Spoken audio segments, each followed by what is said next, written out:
Saudara-saudaraku sebangsa dan setanah air, peradaban baru bagi Indonesia, bongkar-bongkar sejarah dan pelurusan sejarah leluhur Nusantara pada saat ini menjadi konsen hampir seluruh masyarakat setelah terkuaknya bahwa para kabaib klan Ba'alwi itu bukan keturunan Nabi Muhammad SAW. Assalamualaikum warahmatullahi wabarakatuh. Saudara-saudaraku sebangsa dan setanah air, narasi cerita dari seseorang bisa jadi itu sebuah kebohongan, bisa jadi itu sekedar dongeng, bisa juga itu sebuah fakta sejarah. Dan ini menarik, Habib Lutfi bin Yahya yang sering cerita tentang Toha bin Yahya, Hasan bin Yahya, Sumodiningrat, dan lain sebagainya, mendapat koreksi yang sangat tajam dari Dr. Sugeng Sugiharto, mempertanyakan apa yang selama ini Habib Lutfi sampaikan, banyak mendapat koreksi itu sebagai sebuah kebohongan. Dan silahkan siapa saja yang menjawab pertanyaan ini, terutama itu mukibin taklid butanya. Barangkali Habib Lutfi tidak berkenan atau tidak mendengar video ini, atau merasa sungkan dan lain sebagainya. Ini sebuah pertanyaan terbuka yang dipublis oleh Pak Sugeng Sugiharto. Silahkan siapa saja boleh membelanya atau memberi klarifikasi. Assalamualaikum warahmatullahi wabarakatuh. Saya punya sedikit pertanyaan unek-unek pada Habib Lutfi bin Yahya ya. Nah, Al-Mukarram Habib Lutfi ini kalau khotbah sering bercerita tentang sejarah Jawa, kerajaan mana.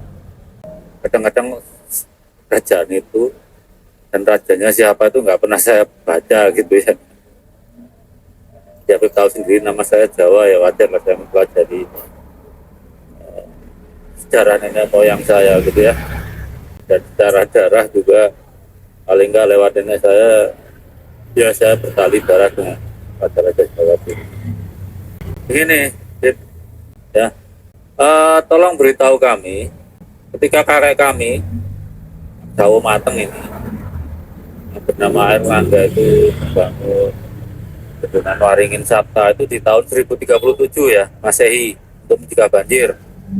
Abu Erlangga ini memikirkan infrastruktur buat rakyatnya, kemudian memperbaiki pelabuhan Ujung Galuh kalau sekarang kan di Surabaya itu, kemudian membangun jalan-jalan yang menghubungkan daerah pesisir ke pusat kerajaan gitu ya. Itu itulah contoh raja kami dulu memikirkan kesejahteraan. Bahkan Prabu Erlangga itu mindah ibu kota kerajaan dari Kahuripan ke Kedah. Buat kami mindah ibu kota itu sudah biasa. Gitu. Pertanyaan kami simpel, sederhana. Waktu kakek kami yang hebat itu Raja Erlangga itu kalau dihitung kan sudah kakek kami, sudah pasti kakek kami. Karena seingat saya dia putranya itu yang berketurunan dua, anggap aja tiap dan dua-duanya jadi raja ya, nggak mungkin anaknya cuma satu. Kalau tiap anggap aja tiap keturunan tiga, udah se-Indonesia udah keturunan Raja Erlangga. Pertanyaan kami, Beb, pada saat Raja Erlangga yang jelas identitasnya, prasestinya sampai sekarang masih ada di India tuh. Identitasnya jelas, manfaatnya buat rakyatnya di masa itu, dan jelas pengaruhnya buat peradaban Indonesia dulu dan sekarang.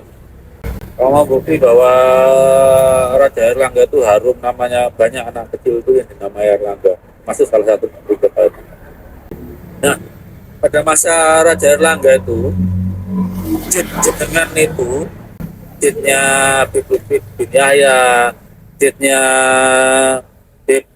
Syekh Segaf Solo, Itu siapa namanya, bukti sejarah apa yang mendukung dia itu ada, terus apa yang ditinggalkan untuk peradaban Yaman, pengaruhnya buat Yaman sekarang apa gitu. Itu aja sih pertanyaan saya. Mungkin silakan bantu kalau Biblut itu kesulitan untuk mencari jawabannya. Kalau sejarah kami sih nggak perlu apa bukti gitu ya cerita. Ini lebih percaya orang-orang kami sendiri untuk di bumi Indonesia ini. Oh, itu kakek kami oh, nggak usah cerita dari pendatang lah. Saudara-saudaraku sebangsa dan setanah air, peradaban baru bagi Indonesia, bongkar-bongkar sejarah dan pelurusan sejarah leluhur Nusantara pada saat ini menjadi konsen hampir seluruh masyarakat setelah terkuaknya bahwa para kabaib klan Ba'alwi itu bukan keturunan Nabi Muhammad SAW, dan ini melalui sebuah tesisnya Kiai Haji Imaduddin Usman. Apa yang pada masa-masa sebelum adanya tesis Kiai Haji Imaduddin Usman, orang masih secara psikologis mungkin agak inferior, ada rasa takut atau su'ul adab kalau mempertanyakan apa yang disampaikan oleh para kabaib karena menyangka mereka itu keturunan Nabi Muhammad SAW. Tapi hari ini semuanya berbalik 1000 derajat dengan perkembangan ilmu pengetahuan, sains dan teknologi, apalagi haplogrup DNA para kabaib bukan berhaplogrup C tapi G, yang jelas-jelas ini bukan berasal dari Arab, maka mustahil mereka juga sebagai keturunan Nabi Muhammad SAW. Seperti yang selama ini mereka deklirkan atas dirinya, menganggap dirinya sebagai keturunan Nabi Muhammad SAW, dan yang lebih parah menciptakan rasisme, lalu membuat struktur sosial dengan menciptakan mukibin taklid butanya, sehingga relatif apa yang mereka ucapkan dianggapnya sebagai sebuah kebenaran. Dan era itu pada hari ini sudah selesai.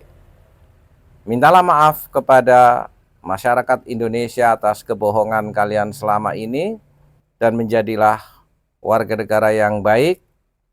Toh kita juga bisa berbangga sebagai umat Nabi Muhammad SAW tanpa harus sok-sokan mengaku sebagai keturunan beliau. Syafaat Rasulullah SAW sangat luas sekali bagi kita semua. Walafu minkum, wassalamualaikum warahmatullahi wabarakatuh.